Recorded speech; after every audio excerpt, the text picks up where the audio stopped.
il faut pour réussir. De lutter contre une espèce d'ambiance délétère. Je suis professeur de radiologie à l'université Johns Hopkins. Mesdames, Messieurs, bonsoir. Bienvenue à vous dans ce nouveau numéro de Diasporama qui abordera avec beaucoup d'intérêt les questions et les thématiques liées à l'histoire de l'immigration algérienne, particulièrement les communautés algériennes qui se trouvent en Moyen-Orient et aussi en Nouvelle-Calédonie. Pour en parler, nous avons invité ce soir Madame Naïma Yahi, qui est chercheure associée à l'unité recherche migration à l'université Nice Sophia Antipolis. Nous avons parmi nous également un confrère, un réalisateur également. Il s'agit de Monsieur Tahar Houchi, qui a réalisé le film intitulé Salah le Kabyle de Palestine. Il est aussi responsable au niveau du festival du film oriental à Genève. Et parmi nous également Monsieur Hassan Ben Aman, qui est directeur écrivain aussi, mais directeur des éditions Dar al-Umma. Madame, messieurs, bonsoir à vous, bienvenue à vous, merci d'avoir accepté notre invitation. Alors, Monsieur Houchi, je vais commencer par vous. Alors, vous avez donc réalisé ce film intitulé Salah le Kabyle de Palestine. Alors, avant d'achever ce film, on a vu un petit peu, on a relevé que vous avez abordé ce contexte historique quant à la déportation des Algériens particulièrement originaires de Kabylie vers la Palestine, n'est-ce pas? Tout à fait, oui. Pour commencer, il faut bien commencer par le commencement. Donc, pour comprendre les raisons de cette migration des Algériens en général, c'est vrai que moi, je me suis intéressé beaucoup plus au Kabyle. Pourquoi? Parce que cette particularité de retrouver des personnes parties il y a un siècle et demi et qui continuent à parler kabyle. Ça, c'est très original. Premièrement. Deuxièmement, il est inconnu comme sujet. Même Google ne donne aucune information.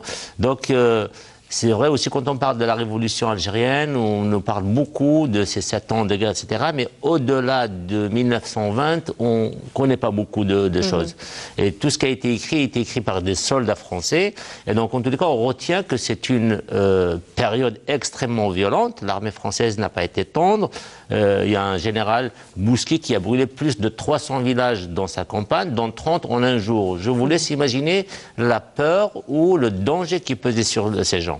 Oui. En 71, il y a le procès de Constantine où, suite à la révolte d'El-Mokrani, beaucoup sont déportés en Calédonie avec emprisonnement sur place, d'autres déportés en Calédonie avec liberté de circuler dans l'île, et certains ont carrément fui vers le Cham, un départ relativement volontaire. C'est pas volontaire bien sûr, mais en croyant... Contre gré en fait. Voilà, malgré contre gré. Ils se sont installés, à l'époque c'était le Cham, mais avec l'accord de Sykes-Picot, on a départagé la Palestine, la Jordanie. La plupart aujourd'hui sont au nord de la Palestine, ce qu'on appelle la Galilée. On décompte plus de 12 villages jusqu'en 1948. Le plus célèbre et le plus peuplé s'appelle le Dishoum.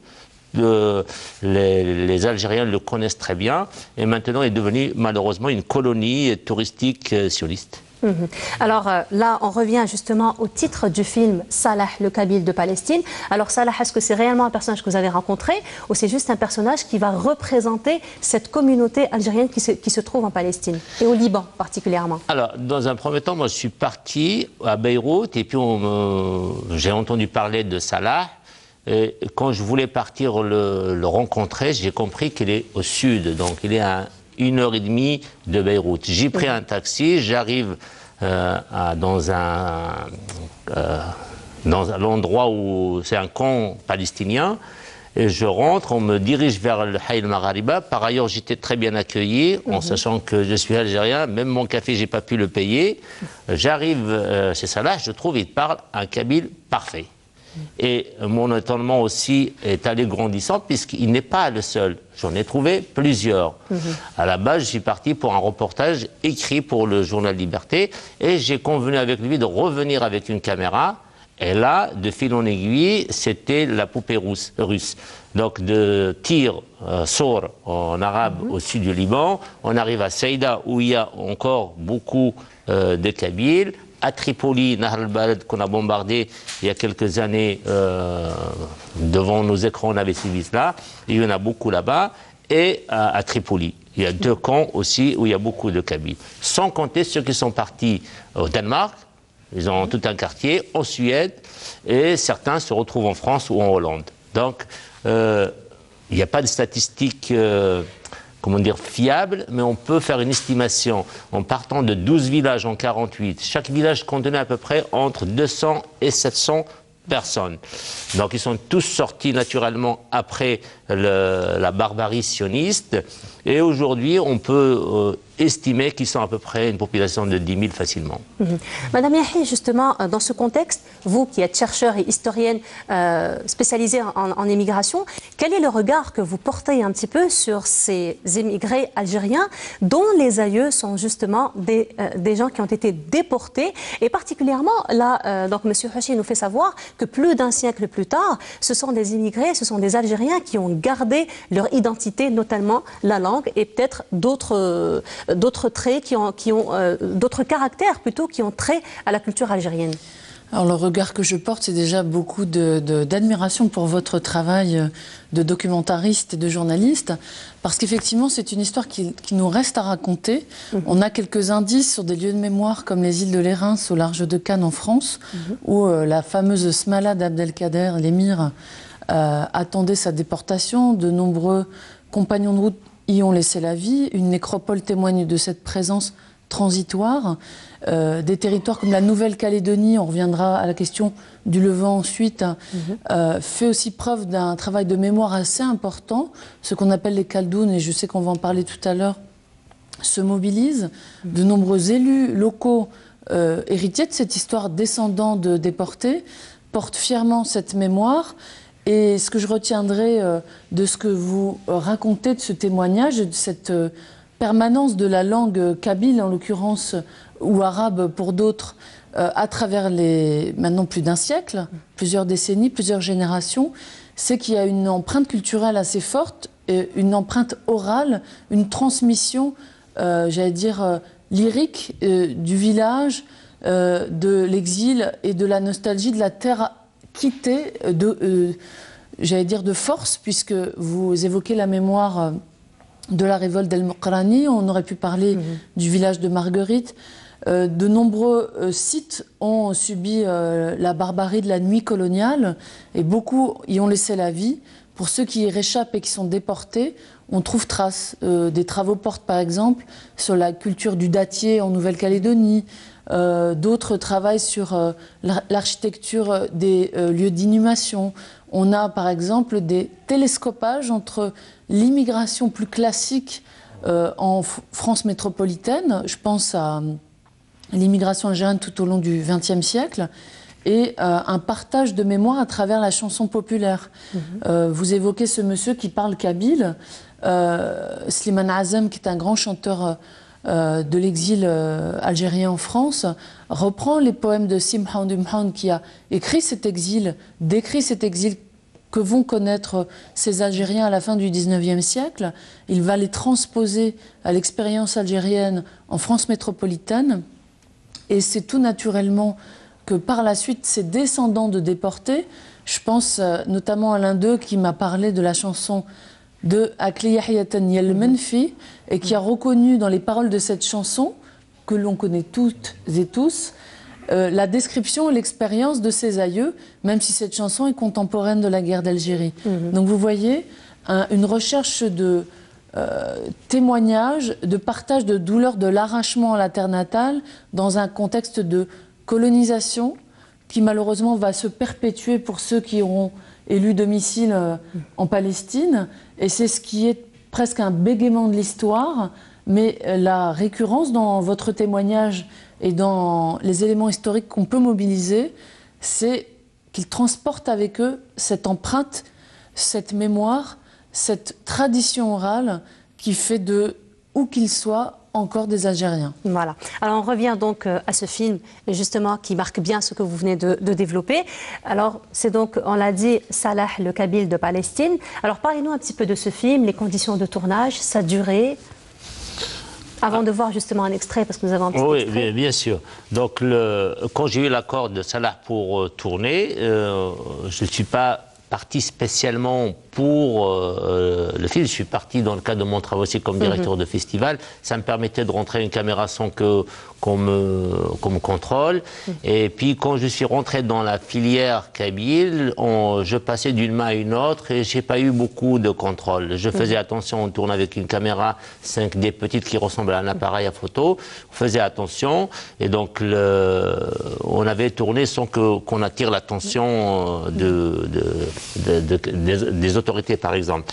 Et nous avons traversé le Liban en long et large, on n'avait pas eu de problème.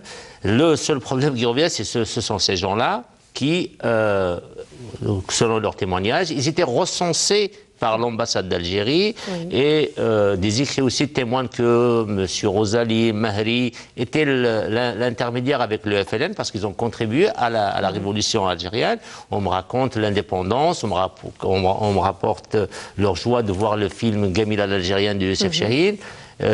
Donc, on me parlait aussi de Sabra Chatila. Beaucoup ont été tués et ceux qui étaient sauvés, c'est parce qu'ils ont pu se réfugier dans l'ambassade d'Algérie qui était proche du camp.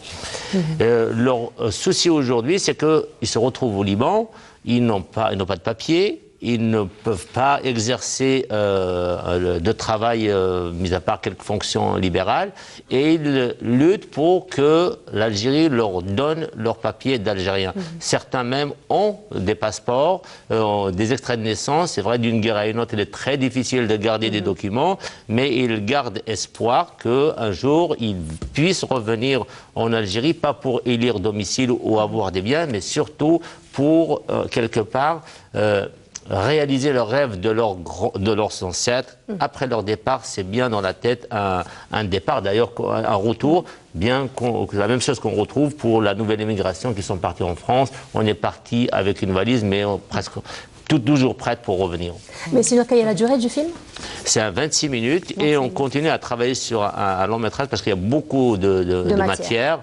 Et ça prend du temps pour défricher tout ça parce que c'est un terrain extrêmement vierge.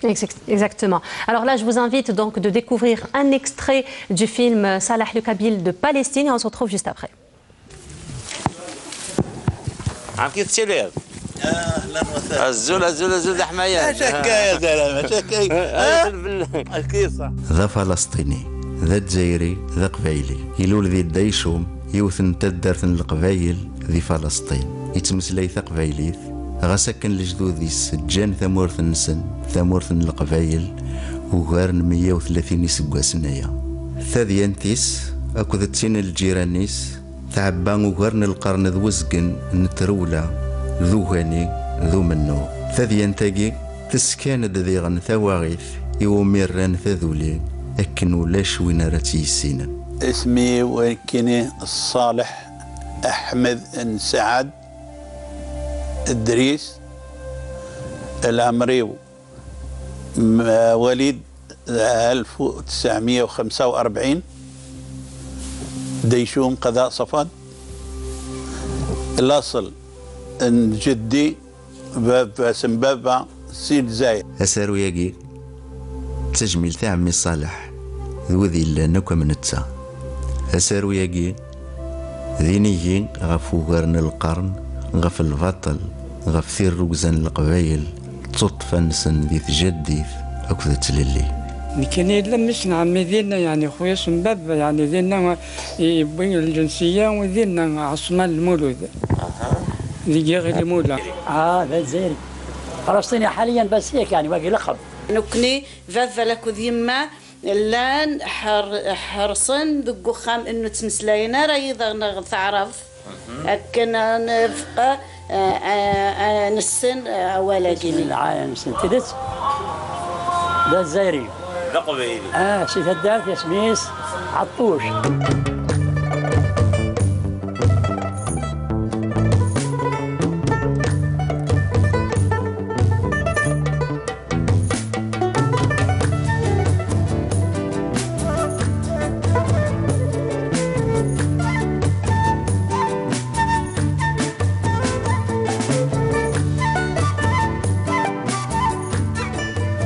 Voilà, donc de retour sur le plateau de Diasporama. Et là, je m'adresse à vous, Monsieur Benhamen. Donc, on disait, vous êtes écrivain, vous êtes aussi le directeur donc, de la maison d'édition Dar al-Oumma. Alors, vous avez eu donc le privilège d'éditer le livre du regretté Seddiq Taouti, qui est intitulé Les déportés algériens en Nouvelle-Calédonie, histoire d'une identité exilée. Alors, tout d'abord, racontez-nous un petit peu dans quelles conditions et comment vous avez rencontré le feu Taouti, mais aussi quelles ont été vos premières impressions face à ce manuscrit que vous avez édité. À vrai dire, avec beaucoup de joie et avec beaucoup de curiosité que j'ai rencontré Marhoum Seddiq Taouti. Donc il faut revenir un tout petit peu dans l'histoire, vers les années 75. Donc en 75, donc M. Taouti a été délégué représentant de l'Algérie à la Banque islamique du développement en Arabie Saoudite. Et donc par son travail, donc toutes les minorités musulmanes qui se trouvent en Asie, donc il s'occupait plus ou moins d'aller faire ce voyage et essayer de renouer les contacts avec ces groupuscules ou ces groupes. Et dans son voyage, donc il passe par la Malaisie, il part en Australie, et c'est là qu'il entend parler de ces Algériens qui sont en Nouvelle-Calédonie. Donc il s'intéresse à eux, et en 80, il fait son premier voyage vers ce pays, et là il va faire à peu près votre rencontre avec Salah, et donc il va rencontrer des gens qui sont quand même qui sont caldoches, donc qui ont gardé ce devoir de mémoire, ces traditions, et là je vous permettez, je vous lirai juste dans son remerciement, parce que il commence par son ouvrage. Quand il parle de son ouvrage, il va dédier son ouvrage à 3 personnages. Donc il dira, je dédie cet ouvrage à l'Arbi François, qui est né en 1905, et l'Arbi dit, non, je ne suis pas François, je suis l'Arbi Missoum Belhadj, celui-là est natif de Chlef. Aussi à Chikha, fille de Rabah Ben Issa, née en 1907, donc fille de déporté. Oui, je suis arabe, je suis musulmane. Oui, je fais ma prière. Alors il lui pose la question, comment? Et elle dit tout simplement, avant de me coucher, je récite la Shahada.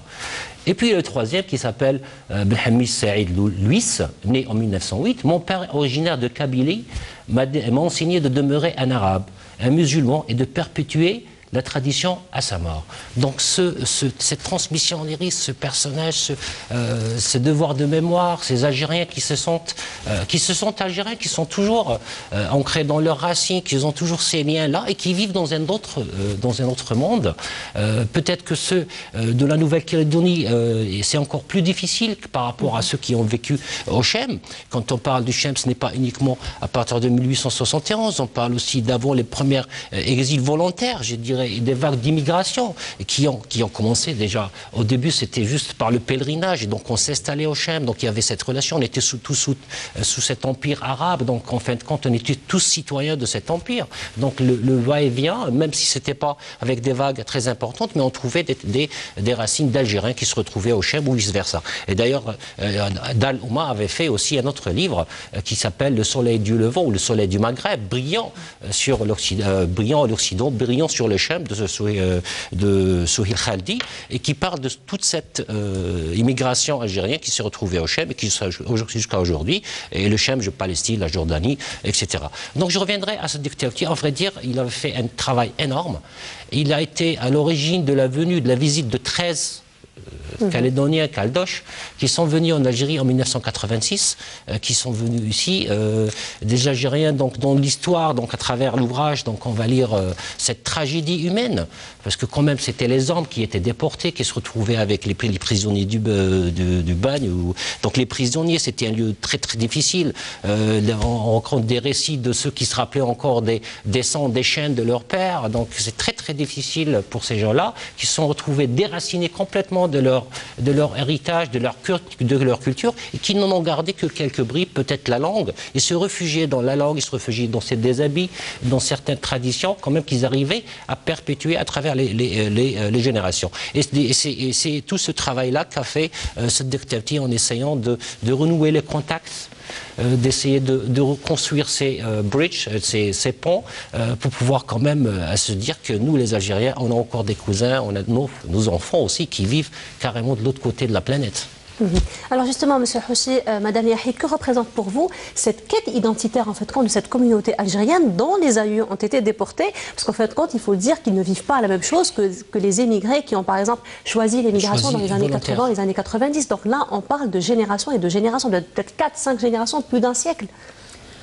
Il y a un retour très très vivace depuis une toute petite dizaine d'années parce que certains d'entre eux atteignent des âges canoniques, sont les derniers à se souvenir de cet héritage de la déportation, cet héritage douloureux. Et il y a aussi un travail, comme vous, cher Tahar, de réalisateur. Je pense aux travaux de Mehdi Lalaoui, qui a consacré un film documentaire à la question. D'autres s'en saisissent, travers des ouvrages, et je ne manquerai pas d'acquérir celui que vous venez d'éditer sur le sujet. Ce renouveau identitaire s'est fait en dialogue avec la poussée mémorielle des enfants d'immigration algérienne en France métropolitaine. Vous n'êtes pas sans ignorer que le territoire de Nouvelle-Calédonie est inscrit dans un processus d'autodétermination qui dépasse la question des enfants de déportés. Et le territoire lui-même est travaillé par des actions identitaires et de décolonisation. Et c'est à l'intérieur de ce contexte qui est propre à la France et ce territoire de Nouvelle-Calédonie que va émerger cette demande de reconnaissance identitaire. Et cette demande va revisiter la démarche propre des enfants d'immigrés algériens en France métropolitaine qui comprennent, qui ne pourront pas saisir l'histoire de l'immigration en France sans prendre dans leur narration, dans leur récit, en compte le sort particulièrement douloureux des déportés. Et c'est cette rencontre féconde entre des militants, des intellectuels de la cause immigrée et ces descendants de déportés qui se rejoignent et écrivent cette histoire des vaincus. Parce que c'est une histoire de vaincus, en tout cas à cette époque de la déportation, mais qui nourrira des révoltes qui donneront bien sûr naissance, et vous l'avez dit, à la révolution algérienne et à ce débouché merveilleux que la décolonisation. Donc on a comme ça une transmission, un héritage qui vient nourrir les débats identitaires, y compris des enfants d'immigrés algériens en métropole. Pour vous, M. Houssi? Moi, je crois que quand une personne exprime son appartenance, ce n'est pas pour, comment dire, c'est pas un acte de loisir. Un arbre ne peut fleurir si on lui coupe ses racines. Et tout psychologue ou anthropologue vous expliquera que l'être humain, pour qu'il soit équilibré, épanoui et se projeter dans une perspective de construction d'avenir, il faut qu'il soit bien enraciné. On peut le remarquer que toute société vivant des problèmes d'identité, d'enracinement, trouvent des difficultés à se projeter dans l'avenir. Ce sont des gens qui sont coupés violemment, subitement de leurs racines. Ils vont porter ce déséquilibre et ils essaieront au fil du temps de permettre aux nouvelles générations de retrouver cet équilibre. Je cite le cas, parce que je n'en ai pas parlé encore dans le film, il y a des familles de là-bas qui ont retrouvé leur famille ici. Il y a des visites qui s'échangent. Il y a même un cas, Wassim El-Houssine, qui vit au Danemark, un jeune de 35 ans. Il aurait pu vivre au Danemark tranquillement avec sa famille, mais il s'acharne à venir demander sa nationalité algérienne. Il est en procédure, son cas il est à la Cour suprême. Il trouve des difficultés à récupérer malgré qu'il a prouvé qu'il est algérien. Et ma question pour le prochain film, je vais poser, explique-moi comment, Wassim, que tous les jeunes Algériens veulent partir et toi tu t'acharnes à faire un retour. Et puis sa réponse était de me dire qu'il faut perdre une chose pour connaître sa valeur. Donc c'est un équilibre indispensable et tout le monde, parce que c'est drôle aussi, quand je rencontrais des gens, ils pensaient que je suis d'État algérien. Donc ils pensaient que c'est à moi de donner la nationalité. J'étais bien sûr très bien traité, mais on faisait des demandes avec insistance. Et on me disait que nous ne voulons pas la terre, nous ne voulons pas de richesse, nous ne voulons pas d'argent, nous voulons juste cette reconnaissance, réparer cette blessure mémorielle et cette blessure narcissique qui leur permette de se projeter dans l'avenir. À cela ajouter, parce que aussi les personnes âgées me disent, nous on a fait notre vie, c'est bien, je voudrais bien être enterré en Algérie ou voir l'Algérie avant d'être enterré. Mais c'est pour les nouvelles générations. Vous voyez dans le film, j'ai mis beaucoup d'enfants exprès pour dire qu'attention, il y a beaucoup de jeunes qui sont là, et si on ne règle pas leurs problèmes de nationalité algérienne, c'est un problème pour le Liban, c'est un problème pour toute la région, parce que ça peut éventuellement nourrir des tendances politiques qui pratiquent la violence. Effectivement. Monsieur Benhaman, donc quel est votre avis, vous, par rapport à cette quête identitaire de la part de ces communautés algériennes à l'étranger ?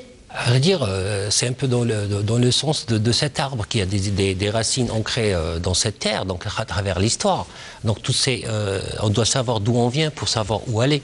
Et donc cette quête vers les origines, elle existe partout dans toutes les nations. Donc toutes les nations qui se construisent ou se projettent vers l'avenir, elles ont toute une histoire qu'elles construisent.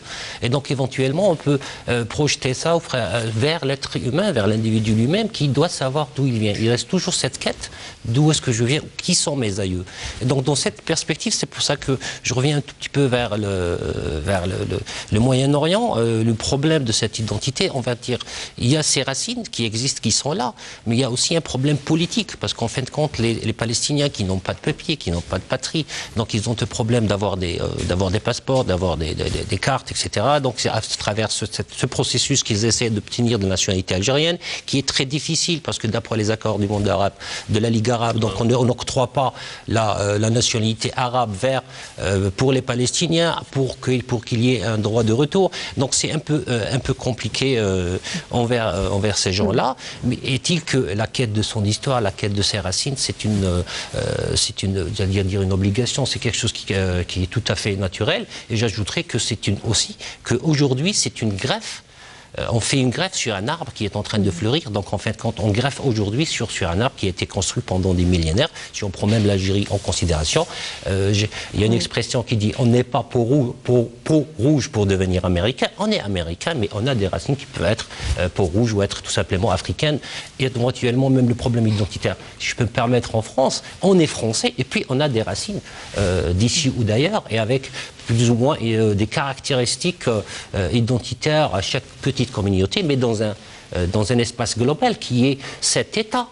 On peut prendre l'exemple de la France ou de la Belgique ou des États-Unis ou de l'Algérie elle-même. Donc c'est un État, c'est une seule identité. Et dans cette identité, on a des spécificités, alors qu'il y a des généralités qui englobent tout le monde. Alors justement, vous disiez tout à l'heure aussi que le livre donc, du feu Taouti a été à l'origine de la visite donc, des Algériens en Calédonie, ici en Algérie. Il y a eu un documentaire justement qui a été réalisé par Saïd Almi, du retour donc, des Algériens de la Nouvelle-Calédonie ici en Algérie. Je vous propose de découvrir cet extrait et on se retrouve juste après. Il était une fois. Notre histoire à travers la déportation, on ne la connaît pas, ni d'Algérie, ni d'ailleurs, parce que nous, on descend complètement du bagne. Il y a 130 ans, les Algériens ont été déportés en Nouvelle-Calédonie, parce qu'ils se sont révoltés contre le colonialisme. C'est une histoire terrible, c'est une histoire de violence, une histoire complexe, et une histoire où la cruauté est d'abord dans le seul fait de transporter les gens à l'autre bout de la planète. Calédonie, c'est un lieu d'où on ne revient jamais. Ces déportés ont vécu l'exil dans le silence. Ils ont raconté qu'ils ont souffert, mais souffert énormément. Évoquer ce passé douloureux avec les descendants, c'est raviver une plaie qui n'a jamais guéri. Je peux pas prendre de soupe. Aujourd'hui, ils revendiquent une reconnaissance et ils crient leur appartenance. Ce sont des gens fiers. Mon sang, ça coule dans mes veines, du sang arabe. Et j'en suis fière. Les témoins de la mémoire, une série qui parle d'un passé douloureux, méconnu, d'une existence et d'un destin. Que je demande de retrouver ma famille et de voir mon pays. Alors voilà, c'était un extrait donc, du documentaire de Saïd Almi.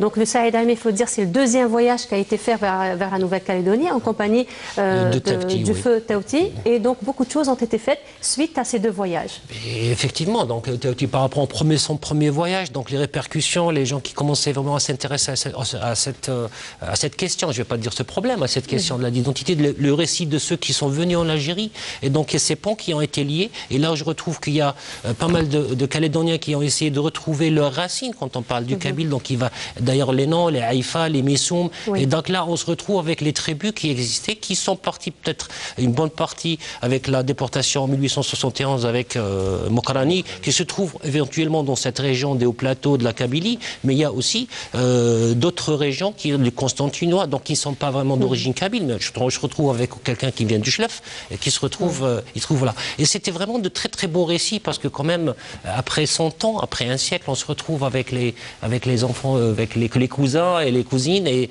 c'est des témoignages qui sont très émouvants. Et avec Ulmi, donc on l'a rencontré, on en parlait déjà avec Sadiq Taouti. Effectivement, c'était une réalisation et un bonheur pour lui d'avoir participé à ce sourire là quelque part, à lier ces ponts avec ces gens-là.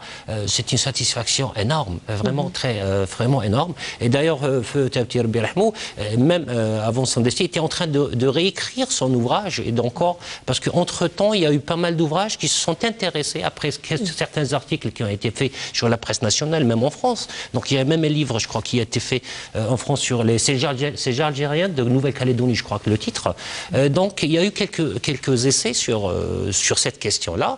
Et puis, donc ça a pris de l'ampleur. Et Taouti Rabbi Rahmou était en train de préparer une autre édition, la version française. On a fait une traduction qui est un peu plus... parce qu'à chaque fois, on a de nouvelles informations, à chaque fois, nouvelles photos.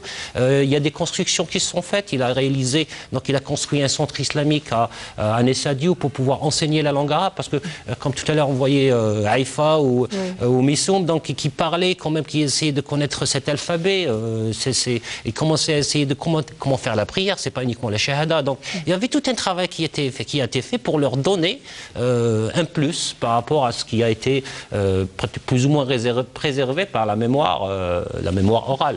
Donc c'est vraiment très émouvant. Voilà. Alors le livre que vous avez édité de Sadiq Taouti, donc notamment les déportés algériens en Nouvelle-Calédonie, histoire d'une identité exilée. Est-ce que vous avez pour projet la réédition de ce livre, sachant que vous avez fait la première édition en 95, puis en 96 en 2 langues. La dernière édition a été faite en langue arabe en 2007 avec Alger, capitale de la culture arabe. Et effectivement, donc si je parle sur l'édition et le monde de l'édition et le monde du livre en Algérie, donc quand même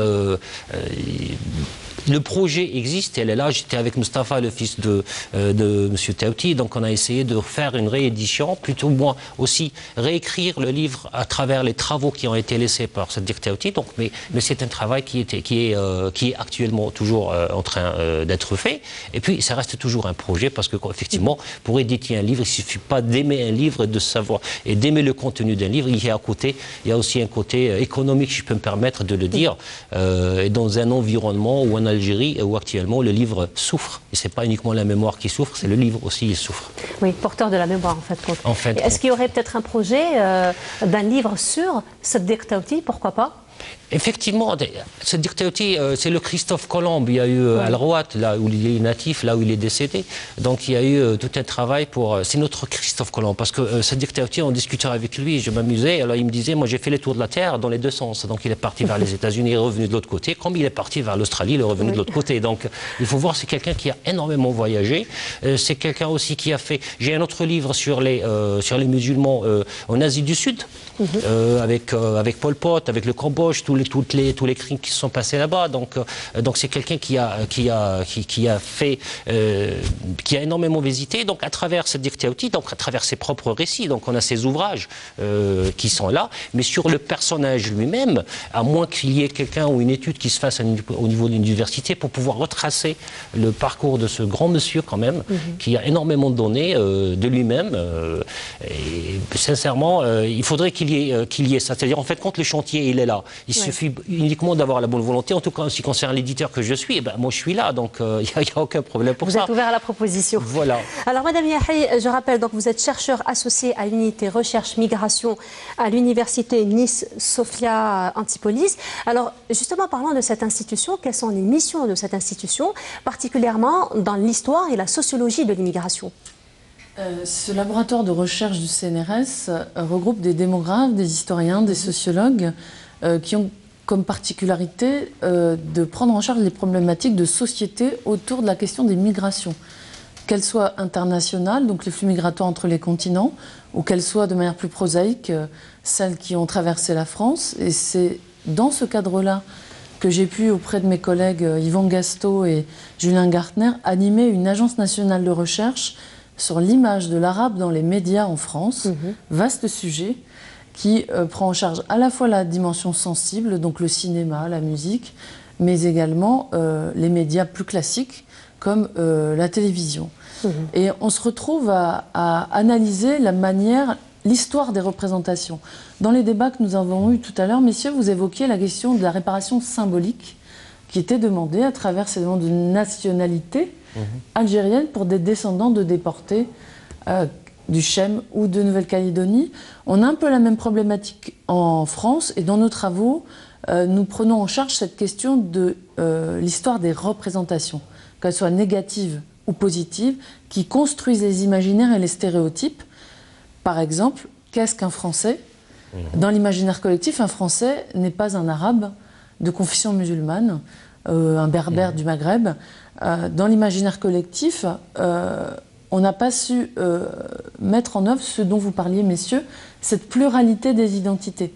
On peut être à la fois français et maghrébin, français de culture musulmane, on peut être français mais de parents étrangers, ce qui est vrai en France, qui est un carrefour migratoire, pas seulement du fait colonial et du post-colonial. Alors là, vous me tendez un petit peu la perche, parce qu'il y a eu une phrase que vous avez postée sur votre compte Facebook et qu'on avait relevée, c'était « La France, c'est comme une mobilette, pour qu'elle avance, il lui faut du mélange ». Alors, est-ce que justement, on peut considérer cela comme hymne à la France multiculturelle?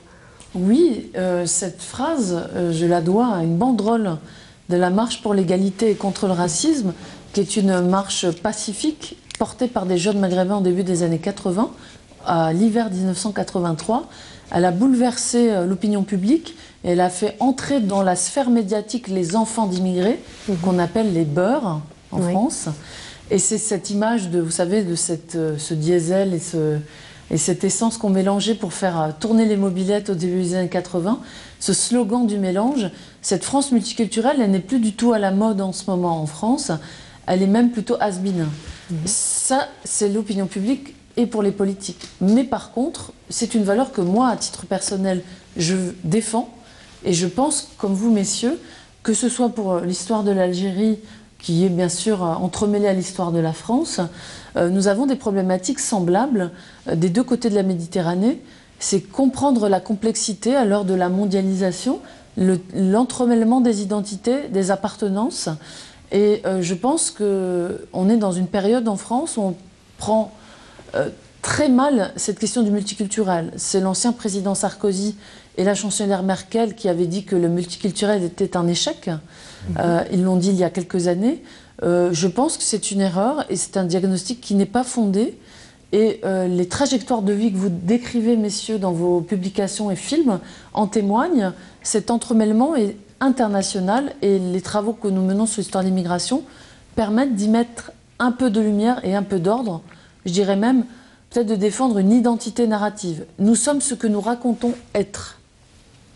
Alors, vous avez aussi, Madame Yahi, pris part à la réalisation de Barbès Café, aussi de la mélodie de l'exil et Marchons, marchons aussi. Alors, justement, qu'en est-il de l'importance de toutes ces œuvres dans l'écriture du récit national et le récit international aussi? Alors, vous soulevez le bon mot, c'est celui du récit national. On dit même en France du roman national. Parce qu'il ne s'agirait pas de dire que c'est une fable, mais presque. Une histoire qu'on se raconte pour être ensemble une nation. Et je pense que, bien évidemment, la décolonisation, quand on parle de l'immigration algérienne, pèse dans cette capacité à se raconter ensemble avec des ressortissants d'origine algérienne. Mon travail, à travers mes publications, les œuvres auxquelles je participe, c'est d'entrer de gré ou de force dans cette mémoire collective et d'ajouter à la photo de famille la silhouette de nos aïeux algériens, puisque j'ai la chance d'être enfant d'immigrés algériens, et de dire qu'en France, dans l'histoire de France, dans la mémoire collective française, il y a aussi mes aïeux, il y a aussi de nombreux immigrés venus du monde entier qui ont participé à faire ce que la France est aujourd'hui. Pas seulement ses ponts et ses autoroutes, parce qu'on réduisait beaucoup l'immigration à une force de travail qu'il fallait renvoyer chez elle. Vous parliez de la valise tout à l'heure.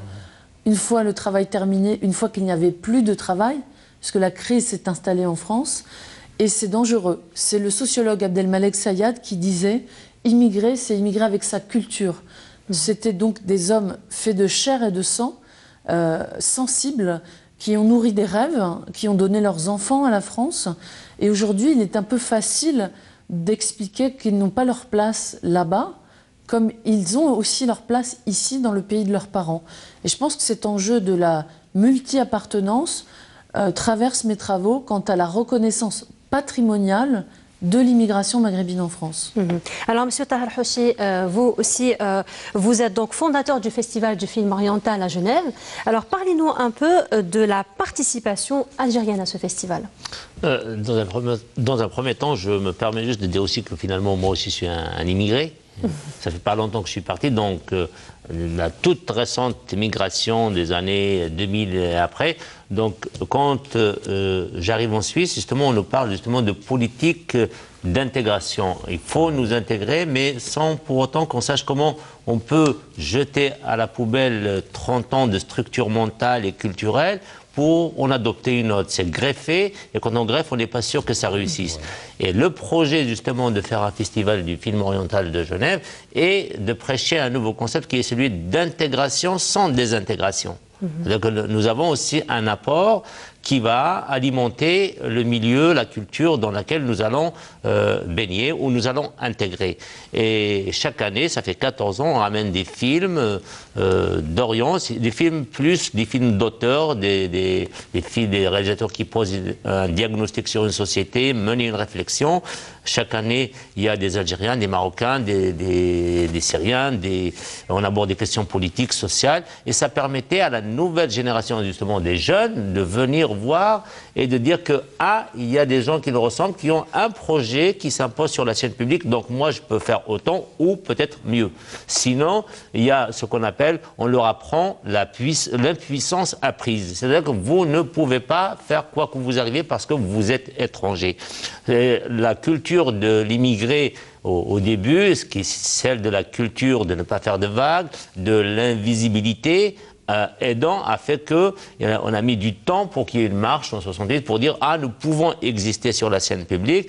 On a eu des écrivains, des réalisateurs, des artistes. Donc ça devient tout est possible, et même justement un cinéma Nazam qui n'était pas reconnu en dehors de la communauté est devenu, grâce à la nouvelle génération, un groupe comme Debza qui reprend ses chansons, le rend visible, ou Dahman Harachi aussi qui était une icône dans les milieux communautaires mais inconnu ou déconsidéré, avec Rachid Tahar, donc il devient encore plus alimente l'imaginaire, et la nouvelle génération encore, la toute récente avec Khaled et tout, et on peut dire qu'on atteint un niveau où on peut vraiment faire démarrer la mobilette. Alors justement, là on parlait tout à l'heure des projets et des réalisations auxquelles vous avez participé, notamment Barbès Café. Là on vous propose donc de découvrir un extrait de cet événement et on se retrouve juste après. Bonsoir, bienvenue au Café Barbès. Je suis la patronne, je m'appelle Lucette.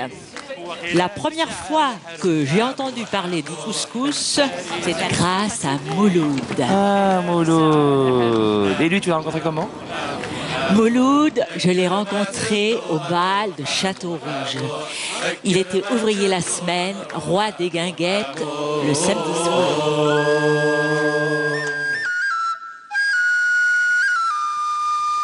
Le café, c'était un peu leur maison, leur refuge. Ici, ils trouvaient un petit chouïa de chaleur et de réconfort. Et puis surtout, il y avait les musiciens. Slimane, quand il chantait, on avait tous la chair de poule.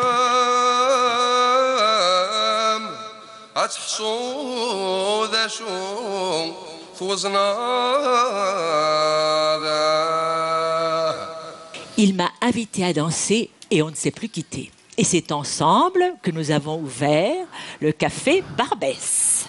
Musique!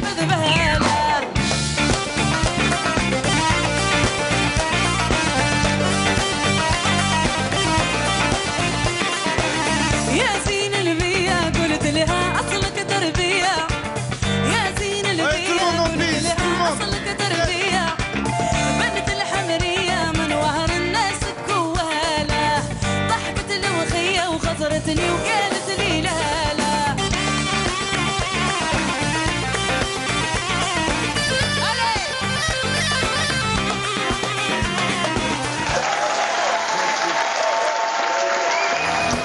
دندني دندني داني هلا لا انا وغزالي في جبل لقط النوار انا وغزالي يا لا انا وغزالي في جبل لقط النوار انا وغزالي يا لا انا وغزالي في جبل لقط النوار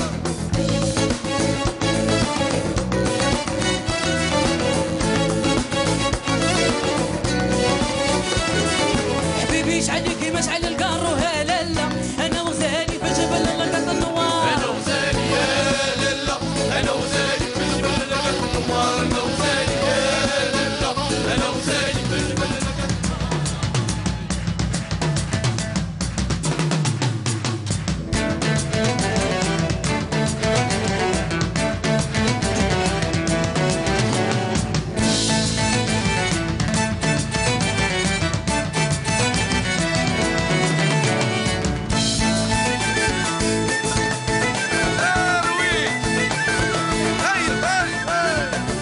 Il en parlait souvent, avec des étoiles plein les yeux et des fois des sanglots étouffés dans la voix. Algérie, mon beau pays, je t'aimerai jusqu'à la mort. Jamais je ne t'oublierai, quel que soit mon triste soir. C'est pas seulement ma voix qui chante, c'est l'autre voix, une foule de voix, voix d'aujourd'hui ou d'autrefois, les voix marrantes, ensoleillées, émerveillées, désespérées, voix souriantes et affolées, voix déchirantes et brisées, folles de douleur et de gaieté. C'est la voix d'un chagrin tout neuf, la voix d'un amour mort ou vif, la voix d'un pauvre fugitif, la voix d'un noyé qui fait plouf, c'est la voix d'une enfant qu'on gifle, c'est la voix d'un moineau craintif, la voix d'un oiseau mort de froid sur le pavé de la rue de la Joie.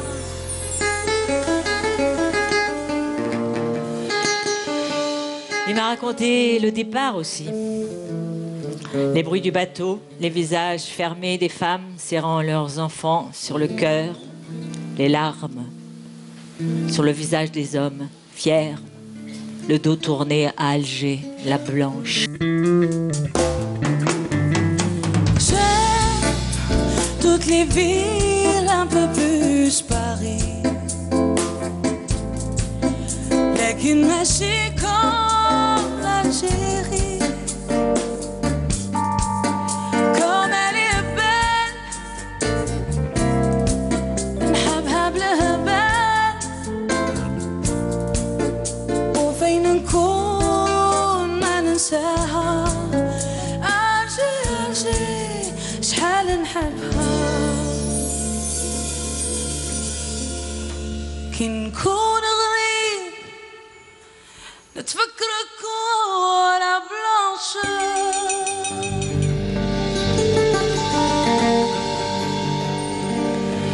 وقلبي plein de tristesse ما ينساك en revanche.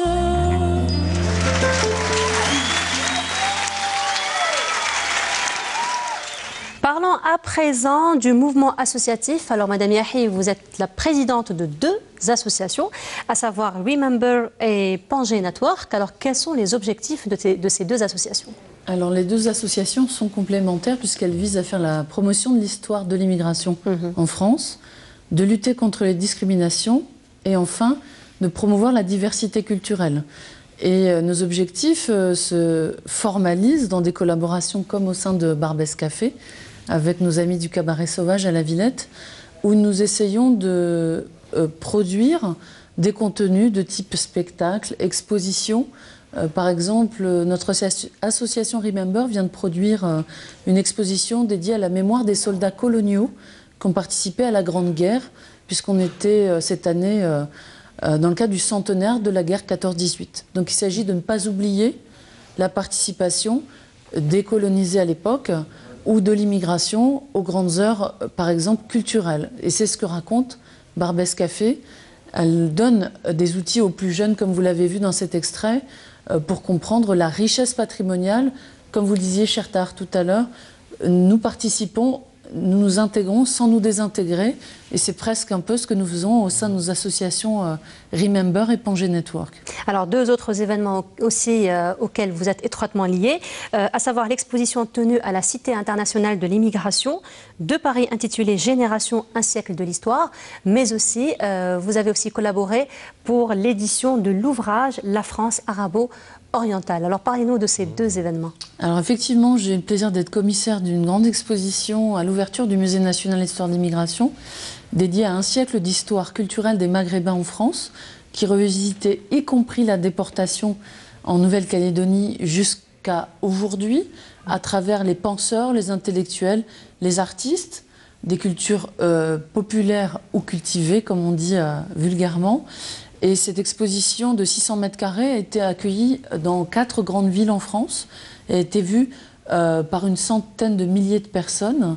Le livre dont vous parlez, effectivement, j'ai eu le plaisir de co-diriger aux éditions La Découverte en 2013, revisite à travers 500 pages et 800 images la présence arabo-orientale sur 13 siècles, avec une cinquantaine de chercheurs. Il s'agit de comprendre des invasions, on disait barbares à l'époque, jusqu'à nos jours, les imaginaires qui se sont construits autour de cette figure arabo-orientale, avec l'Empire ottoman, son effondrement, la colonisation et sa décolonisation, mais également les enclaves musulmanes qui, pendant plus d'un siècle, ont existé dans la France et dans ses frontières aujourd'hui. Je pense à, par exemple, Fréjus, qui, pendant plus d'un siècle, était une terre d'islam.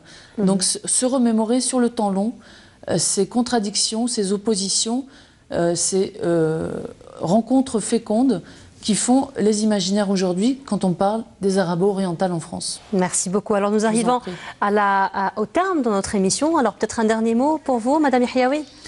Écoutez, le dernier mot, c'est simplement dire que des deux côtés de la Méditerranée, nous avons intérêt, et j'en suis ravie, à revisiter l'histoire des Algériens et leurs exils sur les terres aussi diverses. Donc j'ai hâte de découvrir cet ouvrage et je vous remercie pour cette invitation.